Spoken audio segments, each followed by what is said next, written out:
وفقا للدكتورة أناستاسيا كوستوماخا، خبيرة التغذية الروسية، تعتبر الشوكولاتة أكثر المنتجات الشهية انتشارا بسبب مكوناتها الطبيعية، وللحصول على هرمونات السعادة.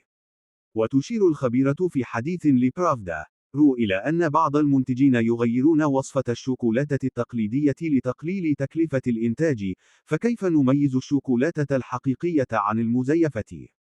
ووفقا لها، يجب قبل كل شيء أن نتعرف على مكونات الشوكولاتة ونركز على نقطتين: الكاكاو المبشور وزيت الكاكاو، فإذا لم تكن هذه موجودة، فإن المنتج ليس شوكولاتة بل قطعة حلوى. وهذا يمثل الفرق بين الزبدة والسمن النباتي، المارغرين. وتشير إلى أنه يجب عدم الخلط بين زيت الكاكاو وزيت النخيل أو زيت جوز الهند، فالفرق جوهري بينهما، أي أن وجود أي منهما يعني أن هذه ليست شوكولاتة، ولذلك يكون سعرها منخفضا.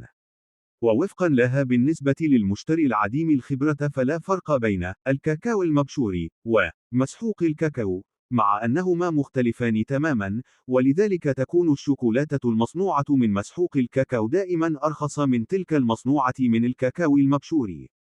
وتقول: يجب أن لا يخيفنا وجود ليوسيثين الصويا ليشث في التركيبة، لأنها مادة مثخنة ضرورية لإنتاج الشوكولاتة، كما أنها مفيدة جدا للدماغ وتحسين الذاكرة.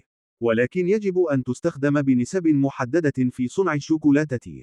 فإذا كانت الشوكولاتة لا تذوب على الإطلاق في اليد، فيمكن القول أن الشركة المصنعة قد أفرطت في استخدام الليسيثين. يمكن التعرف على نسبة الليسيثين العادية من خلال النظر إلى الجانب الخلفي للوح الشوكولاتة. فإذا وجدت بقعًا صغيرة في الملمس هناك، فهذه علامة جيدة.